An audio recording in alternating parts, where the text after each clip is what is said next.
Hey, welcome back to another episode of the Not Sunday Worship podcast and video series. I am Evangelist Paula Cooper. It is good to be back for another week, and y'all get a video this week. So, you know what that means. I'm traveling on good internet. But I am so blessed to be able to come and share this week's for our Not Sunday Worship podcast and video series. Season 2 is called In the Truth. And we know that our core scripture is God is looking for those vessels that who worship Him in spirit and in truth. And we're talking about in the truth this season. Because there's so much deception, we got to talk about truth. So this week's video series is actually inspired by my grandmother, my departed grandmother. We lost her a few years ago. And a conversation she had with my mom that kind of like lit a fire a little bit under me when my mom was sharing it with me. And it simply was due to an addiction that my grandmother struggled with for years. I recall more memories with her with a cigarette in her hand than without. That's how long she smoked until she reached a point where she decided that the addiction is not greater than what is working on the inside of her. So the name of today's subject and the theme for today's message more so is called You're Not the Boss of Me.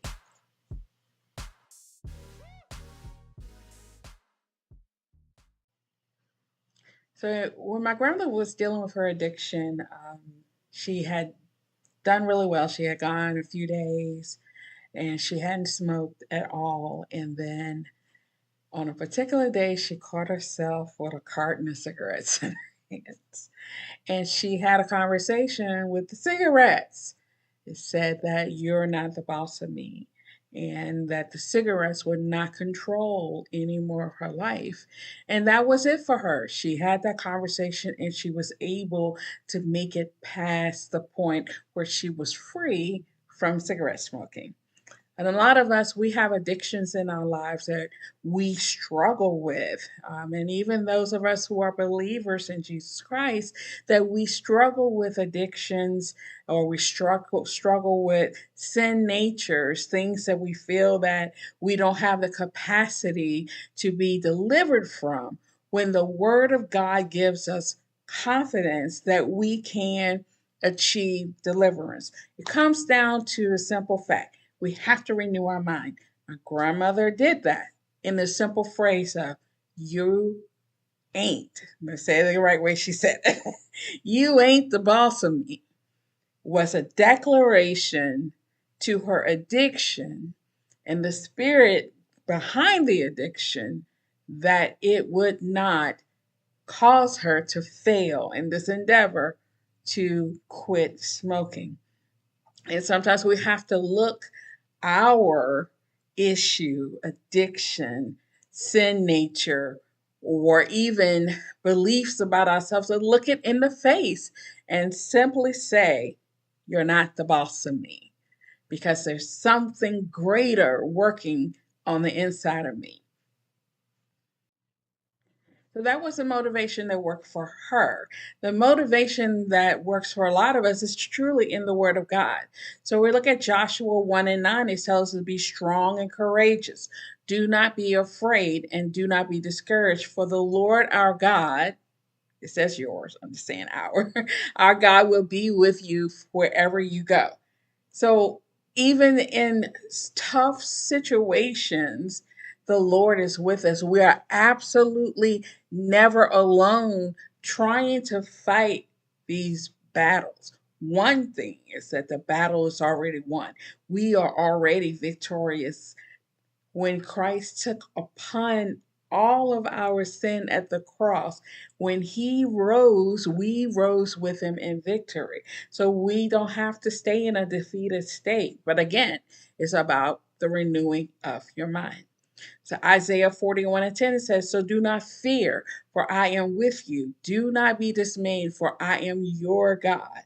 I will strengthen you and help you, and I will uphold you with my righteous right hand." And then Isaiah 41:10. So wherever we're weak, God will strengthen us. He will give us every tool that we need. But it comes again. We have to change the words that are coming out of our mouth. Even if we don't see it, we have to believe that God is able. And we have to put our trust in him. Psalm 56:3 says, "When I am afraid, I put my trust in you." And these things can make us fearful. Let me tell you why. Simple fact of that a lot of times when we're struggling and we're in our struggle and we're trying to be in the struggle by ourselves, I'm telling you from experience, trying to do the struggle by yourself opens you up to these internal conversations, and these internal conversations can easily turn into negative conversations that are coming up against your ability to see yourself as God sees us, as victorious, that you've already won, that you're but we have to change our thought patterns. We have to change our thought patterns and cast down imaginations and cast down anything that tries to come up against the knowledge of God. And our knowledge of God, the word tells us who he is. Psalms 28:7. "For the Lord is my strength and my shield. In him my heart trusts, and I am helped. My heart exalts, and with my song I give him thanks." We give thanks unto God because he is our strength. We can reach out to him. We don't have to suffer in these things alone, where these things cause us to stay in cycles where we can't see our way out. The Word of God is our way out. So, what is the remedy for this? Spend more time with the Father. More time with the Father to get strength to be able to overcome. But if we're not reading our word, if we're not spending time in prayer, and a lot of times we don't spend time in prayer simply because that thing comes back before us that we feel we're not worthy to come into the presence of God. When the presence is where we need to be. Because if we have more of God, there's less room for addictions and sinful natures and all of the things, the thoughts and all of those things. If we are spending more time with the Lord, in truth, if we spend more time with him, a lot of the cares of this life will fall off of us because we just want to be in his presence. From one who have been on both sides of this. I've been on the high side of it, communing with God on a regular basis, and I've been on the low side of it, of not wanting to come into his presence because of from my perspective, the dirtiness of my hands, the dirtiness of my heart, that I did not feel that I could come into God's presence. And that's when he wants us the more. He wants us the more when we feel we are at our end, at the last thing that we can do. That's when we should draw to him more, because it's in our weakness that he makes us stronger. He does it because we are already weak and we're at a point that we can't see a way forward. That is the time that we should run to him. Psalms 46:1. God is our refuge and our strength, an ever-present help in trouble. So you have to tell that which troubled you that is not the boss of you. It will not rule you. It will not direct you. And it's not the end for you. So, as we close the message today, I want to give you one thing to keep in mind. Psalm 23:4 says, "Even though I walk through the darkest valley, I will fear no evil, for you are with me. Your rod and your staff, they comfort me."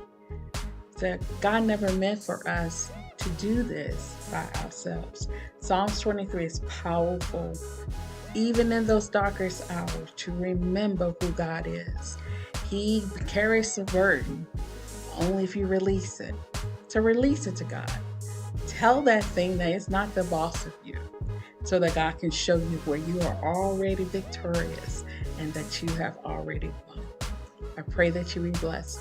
If you would like to support the ministry of Paula Cooper Music, please go out to the website at paulacoopermusic.com, and you can purchase the Night Sunday Worship devotional journal that I created to help you in your path of worshiping the Lord in spirit and truth. And worship is just obedience.